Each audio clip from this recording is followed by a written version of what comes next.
Okay, so if you are using Firebase for your backend and authentication, I want to show you how you get all of these values from your Firebase dashboard. Okay, so the first thing you have to do is you go to your account in Firebase, you sign in, or you sign up and sign in course.firebase.google.com. Okay, so what you want to do, you want to create a project. So let me remove this and start again so that you see where we are. Here I want to create a project. Just click on create a project. It's going to bring you here, right here. So I just want to name this test project. Okay, so after that, click on continue. Okay, so here again, enable recommended. Yeah, just leave it like that. Click on continue.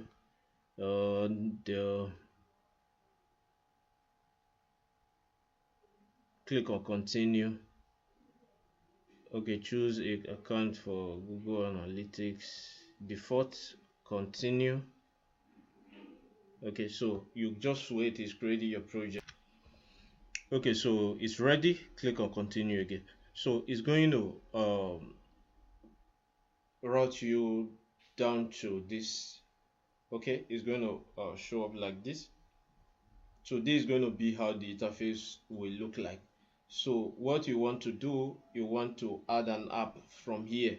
Okay, so click here, click on add app. What are you creating the app for? So you're going to choose what you're creating an app for. So for me it's going to be web and app nickname. Okay, let's just do test project. You're going to add your app name. Also, I would advise you click on that. Okay, so after that you do register app.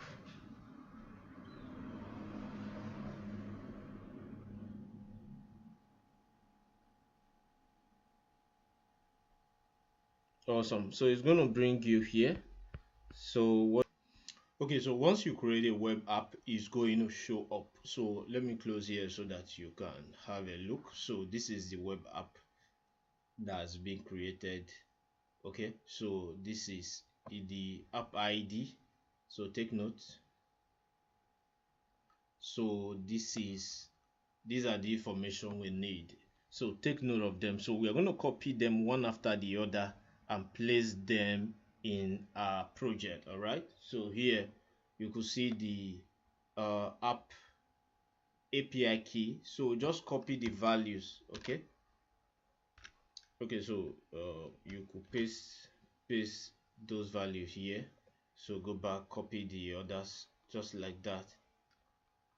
The auth domain, you copy that as well.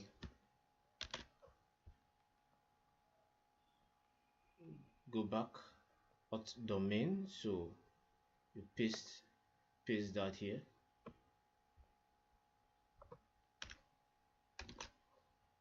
So then project ID, so I just pause and copy the. Okay, so basically you could see that API key copied, auth domain, project ID, storage bucket, then message ID, and Firebase emulator. These are the values you need. You may be wondering, why are you showing this? These are private keys. All right, this is just a test project. I'll remove it after now. I'm just showing you how, I'm just showing you how to do it, right? So copy the values, place them one after the other, and that is what you need to set it up. All right, that is what you need, how to get the values and how to place them. Again, I'll do a comprehensive video, on how to, set up, make sure the setup is working. All right, so after you've copied that, that is what you need to put here. Emulator, Firebase emulator is false. Okay, then copy that down. All right, okay, so I believe this you understand how to do that now inside Firebase. I believe you understand how to get those values. All right, thanks for watching, guys. I'll definitely see you in the next video.